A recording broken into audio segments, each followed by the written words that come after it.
Yo my people, they call me Mwanakwamesa live kutoka Sanagusi TV. Tuko YouTube, so unaweza subscribe, na baada ya kusubscribe angalia kazi zetu. Bwana leo tunapiga umbea East Africa ndani ya Kirandi, tunaingia 255 all the way 255. Tunaongelea Harmonize ambaye jamaa ambaye anapenda kukoa sana.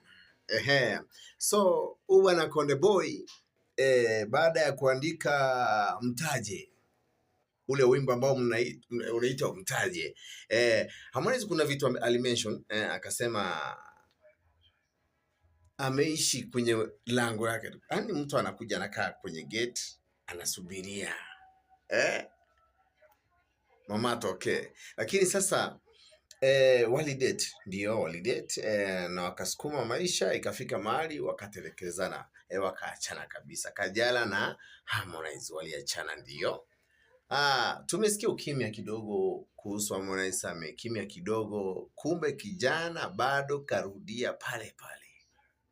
So kwenye Instagram yake jana ameachilia ujumbe na akasema kwamba baada ya miaka 4 sasa ndio huyo anaamua kumweka pingu ya maisha. Sijui watu watafahamu aje pingu ya maisha, niko na maanisha pete. Sasa Harmonize officially ametangaza kwamba anataka kumuoa Kajala Masanja. Halo, sasa sijui itakuwaje, ni ukweli ama ni kiki tu. Najua Harmonize pia amekopi Diamond wale maneno ya kiki nini, unaona?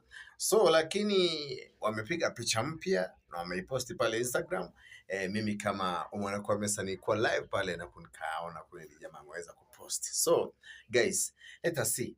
Na sijui nyinyi mta predict aje kuhusu ndoa ya Harmonize na Kajala Masanja. Sijui itakuwaje. So guys, mzidi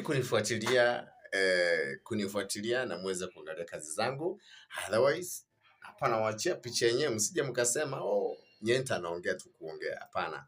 Mwanakwamesa huko atubahatishi kabisa. Lakini cha muhimu ni kusubscribe kwenye YouTube yetu na utazidi kupata vitu moto moto bwana wewe. Niite Mwanakwamesa, tuka 032 umbea East Africa, tunasema 255 Dar es Salaam.